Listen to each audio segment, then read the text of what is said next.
पानी कांच के गिलास में डाला गया तो कांच के गिलास जैसी शक्ल, मटके में डाला गया तो मटके जैसी शक्ल, टैंकी में डाला गया तो टैंकी जैसी शक्ल। एक मैं ब्लॉक ले लेता हूं, यह है सॉलिड का ब्लॉक, समझ रहे हो ब्लॉक, समझ लो मैंने डेस्क का एक टुकड़ा काट लिया है इतना, ये लिक्विड पानी का इतना टुकड़ा काट लिया है, और ये क्या है, ये गैसेस का इतना टुकड़ा काट के रख दिया है। गैसेस आपको दिखती नहीं है, लेकिन मैं आपको दिखाने की कोशिश करूंगा कि आपके दिमाग में बैठे गैसेस होती कैसी है। सॉलिड जो है, जो सॉलिड चीज है, हमने पढ़ा उसकी एक डेफिनेट शेप होती है, डेफिनेट शेप होती है, एक शक्ल होती है डेफिनेट। हम कुर्सी को देखते हैं तो पहचान जाते हैं कि ये कुर्सी ऐसी होती होगी। टेबल को देखते हैं, जब बोलते हैं टेबल तो आपके दिमाग में आ जाता है टेबल, जब पंखा बोलते हैं तो आपके दिमाग में पंखा आ जाता है, क्योंकि इसकी एक पर्टिकुलर शक्ल है। लेकिन जब बोला जाता है कि वाटर, तो आपके दिमाग में सच बताना क्या आता है? पानी। कैसा पानी, कैसी शक्ल आती है उसकी? मतलब कोई शक्ल आती होगी ना, जब मैं पानी बोलता हूं तो आपके दिमाग में क्या शक्ल आती है, किस तरह की शेप है उसकी, आती है कोई शेप?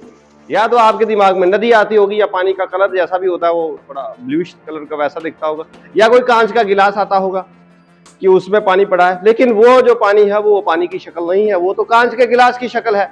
पानी कांच के गिलास में डाला गया तो कांच के गिलास जैसी शक्ल, मटके में डाला गया तो मटके जैसी शक्ल, टैंकी में डाला गया तो टैंकी जैसी शक्ल। समझ आ गई? मतलब वाटर की अपनी कोई डेफिनेट शेप नहीं है, वो उसी कंटेनर की शेप ले लेता है। वाटर जो है कंटेनर की शेप ले लेता है, कंटेनर मतलब जिसमें वो पड़ा हुआ है। और सेम केस गैसेस के साथ भी है। गैस बेशक आपको दिख नहीं रही, मैं आपको गैस बोलता हूं तो आपके दिमाग में क्या आता है? हवा आती है।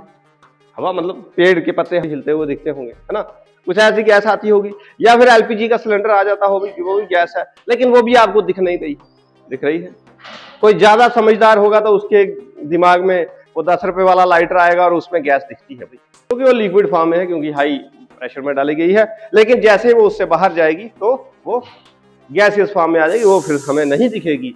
तो आपको समझ आई, समझ के आई, आपको ये पता चला कि गैस लाइटर में है तो लाइटर की शेप की है, सिलेंडर में है तो सिलेंडर की शेप की है ना। अब सिलेंडर में है तो आपको क्या लगता है गैसेस कैसे टुकड़े पड़े हुए हैं, जैसे रेता बजरी के होते हैं या शुगर के होते हैं? नहीं, उसी शेप में आ गई है, जिस तरह से वाटर शेप में आया उसी तरह से गैस भी शेप में आ गई है। तो मतलब इन दोनों की कोई डेफिनेट शेप नहीं होती। मैं लिख दूं इधर, इधर पॉइंट लिखता जाता हूं मैं, शेप। पहला पॉइंट आ गया, शेप। इनकी डेफिनेट शेप होती है, इनकी डेफिनेट शेप नहीं होती, और इनकी भी डेफिनेट शेप नहीं होती। ये क्या करते हैं, ये कंटेनर की शेप ले लेते हैं, जिस कंटेनर में ये है उसी की शेप ले लेते हैं। अब समझते हैं, हमने ये पढ़ा कि जो मैटर बना है कुछ पार्टिकल से, पढ़ा ना, पार्टिकल से बना है, matter is composed of particles. Solid भी बने पार्टिकल से, लिक्विड भी बने, जिनको हमने बाद में बोला ये एटम है या मॉलिक्यूल है।